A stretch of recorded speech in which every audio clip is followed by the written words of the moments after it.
नमस्कार दोस्तों, स्वागत है आप सभी का आपके अपने ऐसे YouTube चैनल पर। दोस्तों, आज पॉलिटी के इस चैप्टर में अपन पढ़ेंगे हमारी आपराधिक न्याय प्रणाली। ये अध्याय 6 है दोस्तों, कक्षा 8 का पाठ्यक्रम है। हम इसमें जानेंगे आज आपराधिक न्याय प्रणाली के बारे में। हम जब किसी को अपराध करते हुए देखते हैं तो सबसे पहले पुलिस को खबर करते हैं। वास्तव में वास्तविक जीवन या फिल्मों में आपने देखा होगा कि पुलिस अक्सर रिपोर्ट दर्ज करती है और अपराधियों को गिरफ्तार करते हैं। पुलिस अफसर रिपोर्ट दर्ज करते हैं और क्या करते हैं, अपराधियों को गिरफ्तार करते हैं। अपराधियों को गिरफ्तार करने में पुलिस की जो भूमिका होती है उसके आधार पर इस बार कई बार ऐसा लगता है कि मानो पुलिस ही तय करती है कि कोई अपराधी है या नहीं, लेकिन ऐसा नहीं है। जब किसी व्यक्ति को गिरफ्तार किया जाता है तो अदालत ही तय करता है कि वह आरोपी वाकई दोषी है या नहीं। संविधान के अनुसार अगर किसी भी व्यक्ति पर कोई आरोप लगाया जाता है तो उसे निष्पक्ष सुनवाई का अधिकार है। क्या आप जानते हैं कि निष्पक्ष सुनवाई का मौका हासिल करने का क्या मतलब होता है? क्या आपने FIR के बारे में सुना है? क्या आप जानते हैं कि सरकारी वकील कौन होता है? इस अध्याय में हम चोरी की एक काल्पनिक घटना के जरिए यह समझने की चेष्टा करेंगे कि न्याय पाने की प्रक्रिया किस तरह चलती है और आपराधिक न्याय व्यवस्था में अलग अलग लोगों को क्या भूमिका होती है। ध्यान रखें कि ज़्यादातर मामले उसी प्रक्रिया से गुजरते हैं जिससे हमने अपने काल्पनिक उदाहरण में जिक्र किया है। फलस्वरूप इन प्रक्रियाओं को समझना और आपराधिक न्याय व्यवस्था में अलग अलग लोगों की भूमिकाओं को समझना महत्वपूर्ण होता है। अगर कभी ऐसा मौका आता है तो यह जानकारी आपके लिए उपयोगी साबित होगी। चलिए शुरू करते हैं। मैं निर्दोष हूं और मेरी सुनवाई हो, इस तरीके से एक वाक्य लिखा हुआ है। आगे देखते हैं। मुंबई के एक मकान में श्रीमती शिंदे तैयार हो रही हैं। पिछले 1 घंटे से वे गले का हार ढूंढ रही हैं। मुझे पता नहीं कि पक्का पता है कि यहीं रखा था, कहाँ गया। जल्दी करो भाई, हमें देर हो रही है शादी के समारोह में जाने के लिए। मुझे मेरी सोने की जंजीर नहीं मिल रही, दराज में भी नहीं है। मुझे लगता है शांति ने मेरे हार चुरा लिया। मेरे कमरे में सफाई करते हुए वह ज़्यादा ही समय लगाती है। शांति हेमब्राम पिछले 3 साल से इस मकान में काम कर रही है। शांति क्या अब तुम चोरी भी करने लगी हो, और वो भी सोने का हार? अपना बक्सा लाओ, मैं अभी तलाशी लूंगी। हमने पुलिस को बुला लिया है। अगर तुमने हार लिया है तो अभी लौटा दो। नहीं मैडम, मैंने चोरी नहीं की। शिंदे साहब शांति के बक्से की तलाशी लेते हैं जिसमें एक लिफाफे में 10,000 रुपये मिलते हैं। वह शांति को चिल्लाने लगते हैं। उन्हें यकीन हो जाता है कि शांति ने हार बेच दिया है और यह उसी के पैसे हैं। साहब, मेरा भाई और मैं पिछले साल भर से पैसे जमा कर रहे हैं। हम गांव लौटकर एक बैल खरीदना चाहते हैं। मैडम, मैं बेगुनाह हूँ। मिस्टर शिंदे थाने में पहुँच जाते हैं। जी कहिए। मैं FIR लिखाने आया हूँ। मेरे घर में चोरी हुई है। घर की नौकरानी शांति ने मेरी पत्नी का हार चुराया है। शिंदे साहब ने के कहने पर सब इंस्पेक्टर राव FIR दर्ज कर लेते हैं।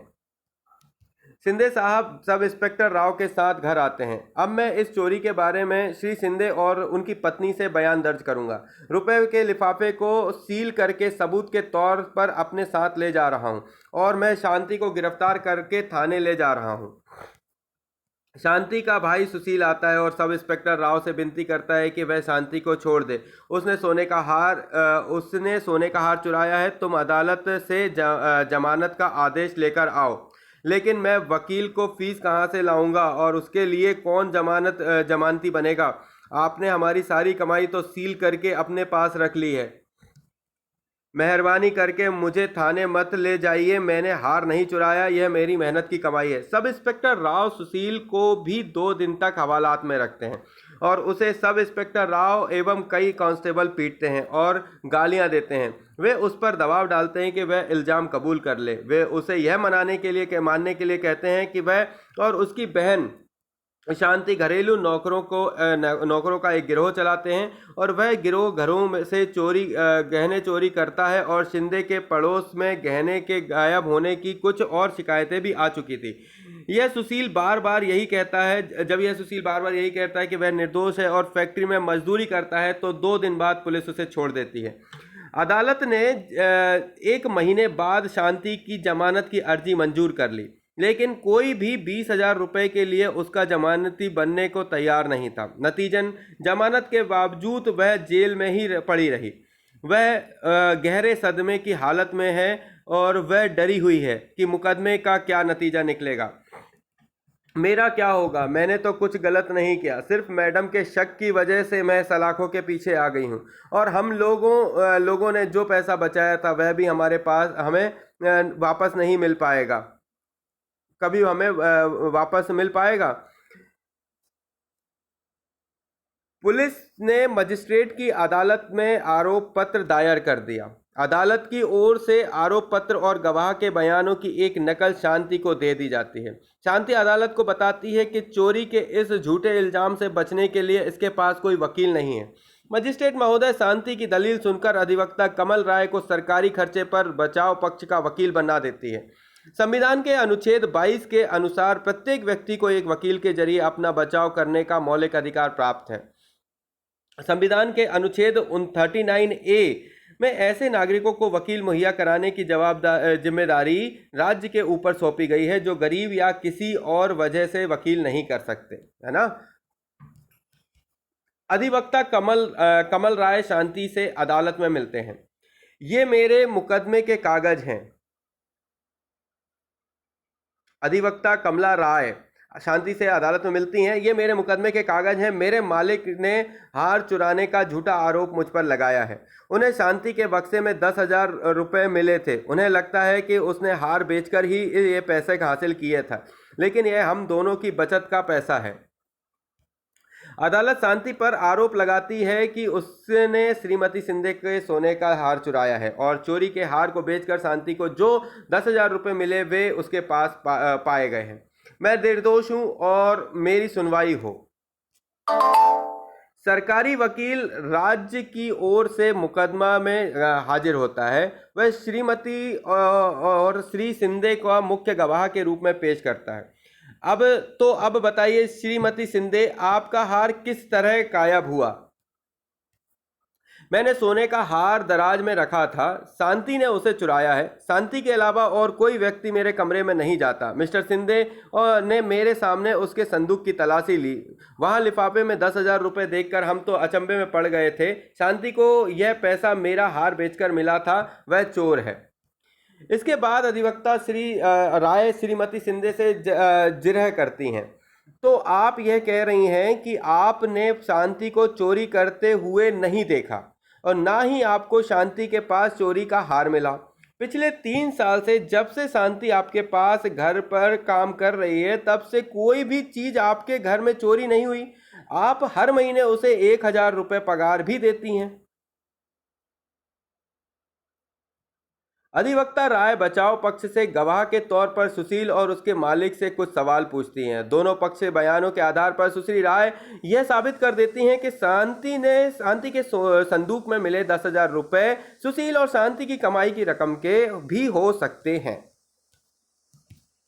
जब मुकदमा खत्म होने के नजदीक पहुंच जाता है तभी सुशील को पता चलता है कि इंस्पेक्टर शर्मा ने युवाओं के एक गिरोह का भांडाफोड़ किया है। इस गिरोह में लोग शिंदे के मोहल्ले में गहनों की चोरी करते हैं और श्रीमती शिंदे के बेटे के कुछ दोस्त भी इस गिरोह के सदस्य हैं। उनके पास से श्रीमती शिंदे का हार बरामद हो जाता है। सुशील यह बात अधिवक्ता राय को बताता है। अब अधिवक्ता राय बचाव पक्ष के गवाह के तौर पर इंस्पेक्टर शर्मा को अदालत में पेश करती हैं। इंस्पेक्टर शर्मा, क्या आप हमें दिखा सकते हैं कि आपने क्या क्या बरामद किया। जी हाँ श्रीमती शिंदे ने अपना यह हार पहचान लिया है। हमने लड़कों का एक गिरोह पकड़ा है जिसमें यह हार चुराया गया था। उन लड़कों ने अपना इल्जाम कबूल कर लिया है और यह हार उन्हीं ने चुराया था। न्यायाधीश महोदय सारे गवाहों के बयान सुनते हैं। इंस्पेक्टर शर्मा का बयान सुनने के बाद अधिवक्ता राय न्यायाधीश के सामने दलील रहती हैं कि अब शांति निर्दोष साबित हो चुकी है, इसलिए उसे बरी कर दिया जाए। शांति, आपको चोरी के इल्जाम से बरी किया जाता है। पुलिस ने जो 10,000 रुपये आपके पास से बरामद किए थे उन्हें भी आपको लौटा दिया जाएगा। मैंने लिखित फैसले में इस बात पर जोर दिया है कि तफ्तीश में सब इंस्पेक्टर राव की लापरवाही पर खास तौर से ध्यान दिया जाए, जिसकी वजह से शांति आपको जेल में जाना पड़ा। इस घटना के आधार पर आप देख सकते हैं कि पुलिस, सरकारी वकील, बचाव पक्ष का वकील और न्यायाधीश, ये 4 अधिकारी आपराधिक न्यायालय व्यवस्था के मुख्य लोग होते हैं। इस मामले में आपने इन चारों की भूमिका को भी देख लिया है। आइए अब उनकी भूमिकाओं की ओर व्यापक स्तर पर देखें। अपराधी की जांच करने में पुलिस की क्या भूमिका होती है? पुलिस का एक महत्वपूर्ण काम होता है कि वह किसी अपराध के बारे में मिली शिकायत की जांच करना, जांच के लिए गवाहों के बयान दर्ज करती है और उसके सबूत इकट्ठे करती है। इस जांच के आधार पर पुलिस अपनी राय बनाती है। अगर पुलिस को ऐसा लगता है कि सबूतों के आरोपी का दोष साबित होता है, दिखाई दे रहा है, तो पुलिस अदालत में आरोप पत्र या चार्जशीट दाखिल कर देती है। जैसा कि अध्याय की शुरुआत में कहा गया है कि यह तय कर देना पुलिस का काम नहीं है कि कोई व्यक्ति दोषी है या नहीं, यह न्यायाधीश को तय करना होता है। आगे बढ़ते हैं। दूसरी इकाई में आपने कानून के शासन के बारे में पढ़ा था। इनका सीधा मतलब यह होता है कि हर व्यक्ति देश के कानून के अधीन है। पुलिस भी इसी कानून के तहत आती है, लिहाजा पुलिस को हमेशा कानून के मुताबिक यह मानवाधिकारों का सम्मान करते हुए जांच करनी चाहिए। सर्वोच्च न्यायालय ने गिरफ्तारी, हिरासत और पूछताछ के बारे में पुलिस के लिए कुछ दिशा निर्देश तय किए हुए हैं। इन दिशा निर्देशों के अनुसार पुलिस को जांच के दौरान किसी को भी सताने, पीटने या गोली मारने का अधिकार नहीं है। किसी छोटे से छोटे अपराध के लिए भी पुलिस किसी को भी सजा नहीं दे सकती है। संविधान के अनुच्छेद 22 और फौजदारी कानून के प्रत्येक गिरफ्तार व्यक्तियों को निम्नलिखित मौलिक अधिकार दिए गए हैं। गिरफ्तारी के समय उसे यह जानने का अधिकार है कि गिरफ्तारी किस कारण से की जा रही है। गिरफ्तारी के 24 घंटे के भीतर मजिस्ट्रेट के सामने पेश होने का अधिकार है। गिरफ्तारी के दौरान या हिरासत में किसी भी तरह के दुर्व्यवहार या यातना से बचने का अधिकार है। पुलिस हिरासत में दिए गए इकबालिया बयान को आरोपी के खिलाफ सबूत के तौर पर इस्तेमाल नहीं किया जा सकता। 15 साल से कम उम्र के बालक और किसी भी महिला को केवल सवाल पूछने के लिए थाने में नहीं बुलाया जा सकता। सर्वोच्च न्यायालय ने किसी भी व्यक्ति की गिरफ्तारी, हिरासत या पूछताछ के बारे में पुलिस और अन्य संस्थाओं के लिए कुछ खास शर्त और प्रक्रिया तय की हुई हैं। इन नियमों को डी.के. बसु दिशा निर्देश कहा जाता है और जो कुछ दिशा निर्देश इस प्रकार हैं। गिरफ्तारी या जांच करने वाले पुलिस अधिकारी की पोशाक पर उसकी पहचान, नाम पट्टी तथा पद स्पष्ट व सटीक रूप से अंकित होना चाहिए। गिरफ्तारी के समय अरेस्टेड मेमो के रूप में गिरफ्तारी संबंधी पूरी जानकारी का कागज तैयार किया जाए। उसमें गिरफ्तारी के समय व तारीख का उल्लेख होना चाहिए। उसके सत्यापन के लिए कम से कम एक गवाह होना चाहिए। वह गिरफ्तार सदस्य के परिवार का व्यक्ति भी हो सकता है। अरेस्टेड मेमो पर गिरफ्तार होने वाले व्यक्ति के दस्तखत होने चाहिए। गिरफ्तार किए गए, हिरासत में रखे गए या जिससे पूछताछ की जा रही है, ऐसे व्यक्ति को अपने किसी संबंधी या दोस्त या शुभचिंतक को जानकारी देने का अधिकार होता है। जब गिरफ्तार व्यक्ति का दोस्त या संबंधी उस जिले से बाहर रहता है तो गिरफ्तारी के 8 से 12 घंटे के भीतर उसे गिरफ्तारी के समय, स्थान और हिरासत की जगह के बारे में जानकारी भेज दी जानी चाहिए। आइए अब शांति की कहानी पर वापस लौटते हैं और इन सवालों पर जवाब खोजते हैं। जब चोरी के इल्जाम में शांति को गिरफ्तार किया गया, उसी दौरान सब इंस्पेक्टर राव ने उसके भाई सुशील को भी 2 दिन तक पुलिस हिरासत में रखा। क्या उसका हिरासत में रखने की कार्रवाई कानूनन सही थी? क्या इसमें डी.के. बसु दिशा निर्देशों का उल्लंघन हुआ? हाँ, तो इस तरीके से ये कार्रवाई गलत थी। क्या सब इंस्पेक्टर राव ने शांति को गिरफ्तार करने और उसके खिलाफ मुकदमा दायर करने के पहले गवाहों से पर्याप्त सवाल पूछे, जरूरी सबूत इकट्ठा किए थे? पुलिस की जिम्मेदारियों के हिसाब से आपकी राय में सब इंस्पेक्टर राव को जांच के लिहाज से क्या क्या करना चाहिए? तो यहाँ पर उनके द्वारा जो जानकारी थी वो पूरी तरीके से इकट्ठी नहीं की थी, पर्याप्त गवाहों से भी सही से सवाल नहीं हुए थे और बिना जवाब सवाल के सिर्फ छोटी सी बात पर 10,000 रुपये उनके पाए गए। ये बातों पर डायरेक्टली उनको अगर गिरफ्तार किया गया तो एक प्रकार से गलत हुआ। तो ये डी.के. बसु जो हैं उनके लिहाजा मतलब उनकी दिशा निर्देश के खिलाफ है ये। आइए अब थोड़ी अलग स्थिति के मामले में देखते हैं। मान लीजिए कि शांति और उसका भाई सुशील थाने में जाकर यह शिकायत करते कि शिंदे के 20 वर्षीय बेटे ने उसकी बचत के 15,000 रुपये चुरा लिए थे। क्या आपको लगता है कि थाने का प्रभारी अधिकारी फौरन उनकी एफआईआर दर्ज कर लेगा?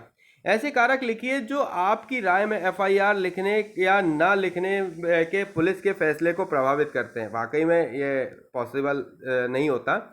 अब प्रथम सूचना रिपोर्ट प्राथमिकी एफआईआर। पुलिस एफआईआर दर्ज होने के बाद ही किसी अपराध की पड़ताल शुरू कर सकती है। कानून में कहा गया है कि किसी संज्ञेय अपराध की सूचना मिलने पर थाने के प्रभारी अधिकारी को फौरन एफआईआर दर्ज करनी चाहिए। पुलिस को यह सूचना मौखिक या लिखित किसी भी रूप में मिल सकती है। एफआईआर में आमतौर पर वारदात की तारीख, समय और स्थान उल्लेख किया जाता है। उसमें वारदात के मूल तथ्यों और घटनाओं का विवरण भी लिखा जाता है। अगर अपराधियों का पता हो तो उनके नाम तथा गवाहों का उल्लेख किया जाता है। एफआईआर में शिकायत दर्ज करने वालों का नाम, पता लिखा होता है। एफआईआर के लिए पुलिस के पास एक खास फार्म होता है। इस पर शिकायत करने वाले के दस्तखत कराए जाते हैं। शिकायत करने वाले को पुलिस से एफआईआर की एक नकल मुफ्त पाने का कानूनी अधिकार होता है। सरकारी वकील की क्या भूमिका होती है? किसी आपराधिक उल्लंघन को जनता के विरुद्ध माना जाता है, मतलब किसी आपराधिक उल्लंघन को जनता के विरुद्ध माना जाता है।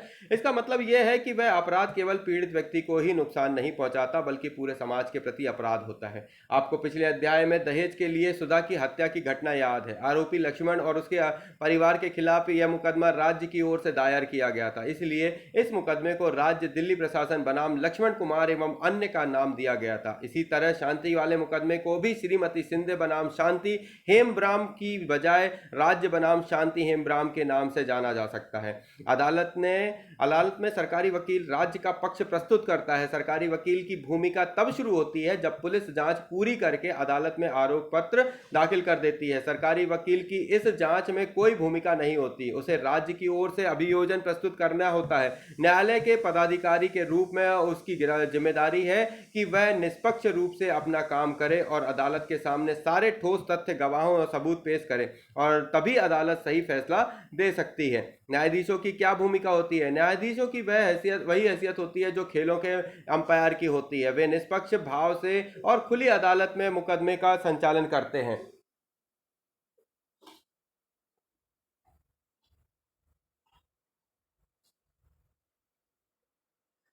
न्यायाधीशों की वही हैसियत होती है जो खेलों के अंपायर की होती है। वे निष्पक्ष भाव से और खुली अदालत के मुकदमे का संचालन करते हैं। न्यायाधीश सारे गवाहों के बयान सुनते हैं और अभियोजन पक्ष के तथा बचाव पक्ष की तरफ से पेश किए गए सबूतों की जांच करते हैं। अपने सामने मौजूद बयानों और सबूतों के आधार पर कानून के अनुशासन न्यायाधीश ही तय करते हैं और आरोपी सचमुच दोषी है या नहीं। अगर आरोपी दोषी पाया जाता है तो न्यायाधीश उसे सजा सुनाते हैं और अगर कानून में दिए गए प्रावधानों के हिसाब से दोषी व्यक्ति को जेल भेज सकते हैं तो उस पर जुर्माना लगा सकते हैं या एक साथ दोनों की सजा को बता सकते हैं। ये उनके पास उनका निर्णय लेने का पक्ष होता है। निष्पक्ष सुनवाई यानी कि फेयर ट्रायल क्या कहलाता है? आइए थोड़ी देर के लिए कल्पना करें कि अगर न्यायाधीश महोदय शांति का मुकदमा किसी और तरह संचालित करते तो क्या होता। अगर अदालत ने शांति का आरोप पत्र और गवाहों के बयान की नकल ना दी होती तो क्या होता। अगर न्यायाधीश किसी ऐसी जगह पर मुकदमा चलाते जहां शांति और सुशील दोनों ही नहीं जा सकते तो क्या होता। अगर न्यायाधीश ने शांति की अधिवक्ता राय को अभियोजन की ओर से प्रस्तुत किए गए श्रीमती सिंधे आदि गवाहों से जिरह करने का पर्याप्त समय ना दिया होता और पहले ही मान लेते कि शांति दोषी है तो क्या होता। अगर इस तरह से कोई और भी बात होती कि तो निष्पक्ष सुनवाई नहीं की जा सकती थी। इसकी वजह से यह निष्पक्ष सुनवाई के लिए कई बातों का पालन करना जरूरी है। संविधान के अनुच्छेद 21 में जीवन के अधिकार का आश्वासन दिया गया है। इसका अर्थ है कि किसी भी व्यक्ति के जीवन या स्वतंत्रता के केवल एक तर्कसंगत या न्यायपूर्ण कानून प्रक्रिया के जरिए ही छीना जा सकता है। निष्पक्ष सुनवाई में यह सुनिश्चित किया जा सकता है कि संविधान के अनुच्छेद 21 का पूरी तरह पालन किया जाए। आइए अब चित्रकथा पट में दिए गए शांति के मुकदमे पर वापस लौटें और एक निष्पक्ष सुनवाई के मूलभूत तत्वों पर ध्यान दें। पहली बात, शांति और आरोप पत्र और उन सभी साक्ष्यों की एक एक प्रति दी गई थी जो अभियोजन पक्ष ने उसके खिलाफ अदालत में पेश किए थे। शांति पर चोरी का आरोप लगाया था जो कानूनन एक अपराध है। यह मुकदमा जनता के सामने खुली अदालत में चलाया गया। शांति का भाई सुशील अदालत की कार्रवाइयों में मौजूद था। मुकदमा आरोपी की उपस्थिति में चलाया गया। शांति का एक वकील ने बचाव किया। शांति की अधिवक्ता राय को अभियोजन पक्ष की ओर से पेश किए गए सारे गवाहों से जिरह करने का मौका दिया गया। अधिवक्ता राय को शांति की ओर से गवाह पेश करने का अधिकार दिया गया। हालांकि पुलिस ने शांति के खिलाफ चोरी का मामला दर्ज किया था, लेकिन न्यायाधीश ने उसे निर्दोष मानते हुए मुकदमा चलाया। अब अभियोजन पक्ष का निर्णायक रूप से सिद्ध करना था कि शांति ही दोषी है। इस मुकदमे में अभियोजन पक्ष ऐसा नहीं कर पाया। महत्वपूर्ण बात यह है कि न्यायाधीश ने अदालत के सामने पेश किए गए साक्ष्यों के आधार पर ही मुकदमे का फैसला सुनाया। न्यायाधीश ने शांति की कमजोर स्थिति के आधार पर बिना सोचे समझे यह फैसला नहीं लिया कि वह सचमुच चोर है। इसकी बजाय न्यायाधीश का आचरण लगातार निष्पक्ष रहा और चूंकि साक्ष्यों से यह सिद्ध हो गया कि शांति की बजाय कुछ युवकों ने चोरी की थी, इसलिए उन्हें शांति को आजाद कर दिया। शांति को इसलिए न्याय मिला क्योंकि उसे निष्पक्ष सुनवाई का मौका मिला। इस अध्याय में हमने जिन लोगों का जिक्र किया वह संविधान और कानून दोनों में यह कहा गया है कि उन लोगों को अपनी जिम्मेदारी सही ढंग से निभानी चाहिए। इसका मतलब है कि प्रत्येक नागरिक, चाहे वह विभिन्न वर्ग, जाति, धर्म और वैचारिक मान्यताओं के हों, उन्हें निष्पक्ष सुनवाई का अधिकार दिया जाए। कानून का शासन हो। शासन कहता है कि कानून के सामने हर कोई बराबर है। अगर प्रत्येक नागरिक को संविधान के माध्यम से निष्पक्ष सुनवाई का अधिकार ना दिया जाए तो यह सिद्धांत कोई खास मतलब नहीं रह जाएगा। पृष्ठ क्रमांक 74 पर मोटे अक्षरों में जो प्रक्रियाएं लिखी गई हैं वे सभी निष्पक्ष सुनवाई के लिए बहुत जरूरी हैं।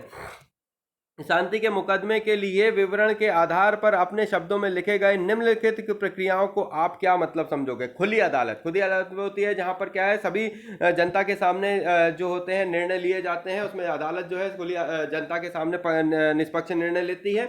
सबूतों के आधार पर जब सारी चीज़ें पुलिस के द्वारा जो चार्जशीट दायर की जाती है उसके आधार पर वकील और न्यायाधीश के बीच में जो संवाद होते हैं उसके तहत पर उनके बनाम पर और सबूतों के आधार पर ही सजा सुनाई जा सकती है, पक्ष और निष्पक्ष रूप से।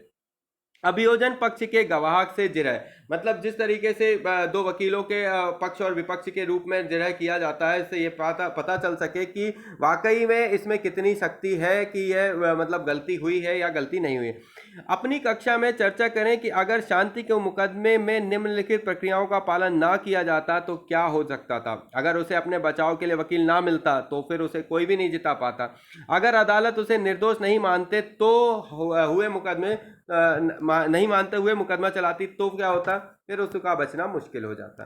तो दोस्तों ये जो सारी चीजें हैं ये कहीं ना कहीं क्या होती हैं, आज के समाज के सामने आती हैं और जब तक इसके बारे में सभी लोगों को निष्पक्ष पता नहीं होगा तब तक क्या होगा, आप उन चीज़ों से डरते रहेंगे जिन चीज़ों का आज लोगों ने हुआ बनाया हुआ है।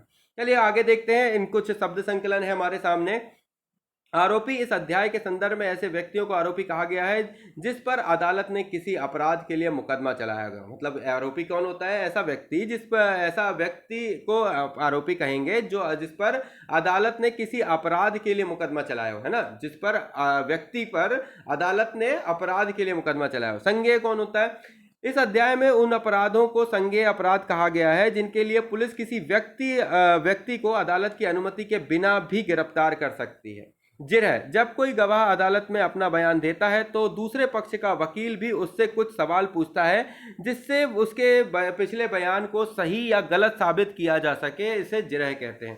हिरासत, डिटेंशन, पुलिस द्वारा किसी को गैर कानूनी ढंग से अपने कब्जे में रखना हिरासत कहलाता है ना।